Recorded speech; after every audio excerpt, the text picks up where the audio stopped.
The fall never begins with fire. It begins with paper. In the winter of 1763, the harbors of Amsterdam were quiet. Ships still lined the canals. Warehouses still stood full. But beneath the surface, something fundamental had shifted. Credit tightened. Confidence thinned. The most advanced financial system on Earth hesitated just for a moment. That hesitation marked the beginning of the end. Empires do not collapse when the gates are breached. They collapse when trust dissolves, when promises written in ink can no longer be honored in substance. The popular image of imperial decline is dramatic and violent. The reality is administrative and slow, a sequence of financial decisions, each rational on its own, together forming a trap. History does not rhyme. It repeats itself for those who refuse to examine the ledger. The Dutch Empire did not fall because it was conquered. It fell because it succeeded too well. And today, another empire follows the same path, armed with greater scale, deeper markets, and the same blind confidence. Chapter 1: The Golden Age and the Fatal Error.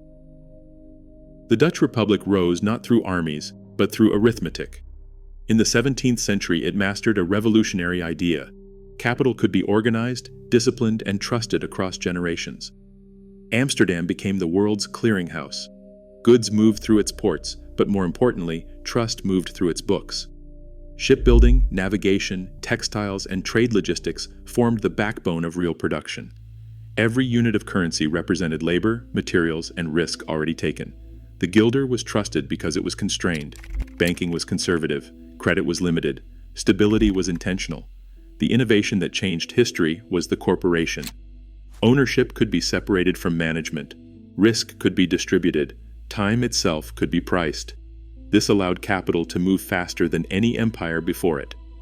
Dutch merchants did not need conquest. They financed patience. But success altered incentives. As trade matured, returns narrowed. Competition increased. The temptation emerged to preserve wealth not by building more ships, but by lending existing capital. Financing foreign governments became safer than funding innovation. Interest replaced industry. This marked the first fracture. Capital began to flow outward. Domestic production slowed. Skilled labor became expensive. Regulation hardened. The economy quietly shifted from creating goods to managing wealth. Then came the subtle but fatal evolution. Credit expanded beyond reserves. Deposits exceeded metal.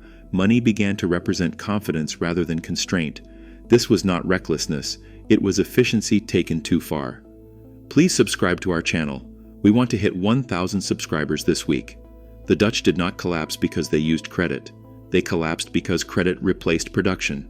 Once wealth is maintained through claims instead of output, decline becomes invisible and politically irreversible. Chapter 2: The Mirror Table, Past and Present.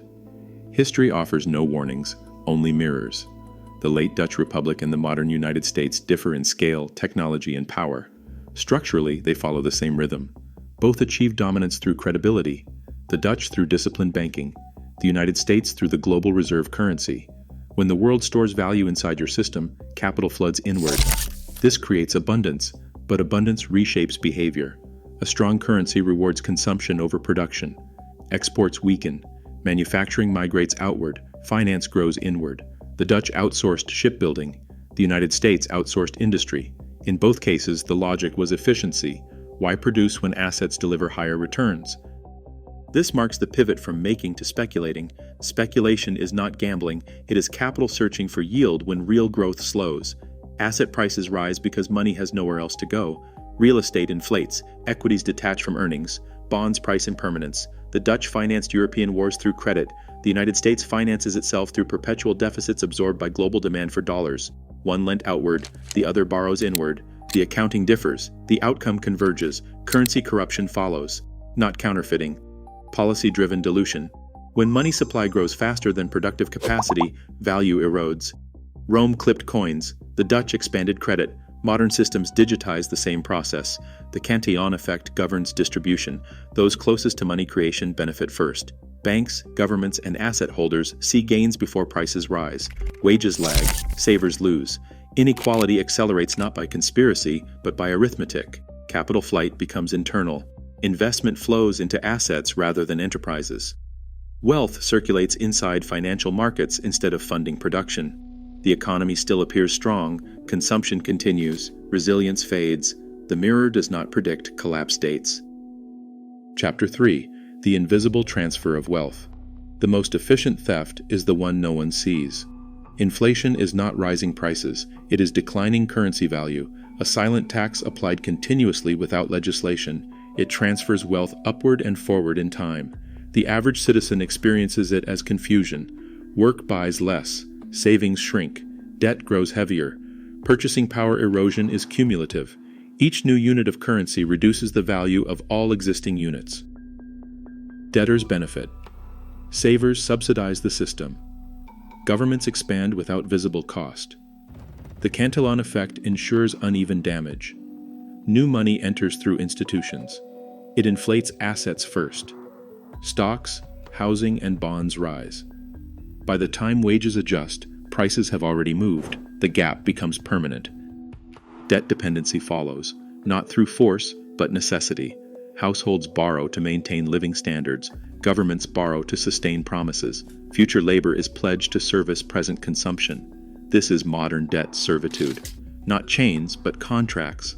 Not violence, but obligation. Taxation compounds the transfer, not always through higher rates, through complexity, compliance, and time. Inflation taxes savings. Regulation taxes productivity. Interest taxes the future. The economy appears stable. The facade remains polished, but the structure hollows out. Termites work quietly. By the time weakness becomes visible, the transfer is complete. Chapter 4. The final stage, the House of Cards. Every system reaches a point where stability depends on belief alone. Asset bubbles inflate simultaneously. Equities, housing, bonds are all priced for perfection. Any correction threatens systemic failure. Social cohesion frays, trust erodes, polarization intensifies, elites respond predictably, monetary expansion, regulatory tightening, narrative management. Each intervention stabilizes confidence briefly while increasing fragility. This is the moment where the music stops, but everyone keeps dancing. The Dutch experience this slowly. Modern systems accelerate it. Technology compresses time. Feedback loops tighten. Correction windows shrink. The House of Cards does not fall all at once. It sags, adjusts, and demands ever greater support. Each rescue weakens the foundation further. Each delay increases the eventual cost. Stability becomes an illusion, maintained by constant intervention. Epilogue. What comes next? The next decade will not deliver sudden collapse. It will deliver adjustment.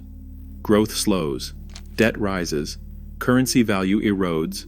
Political tension increases. The center holds longer than expected until it does not. Institutions will promise control. Markets will demand confidence. Citizens will feel the pressure long before headlines acknowledge it. Empires do not end with screams. They end with spreadsheets. The Dutch did not lose their empire overnight. They priced it away, line by line, through rational choices that compounded into irreversible outcomes.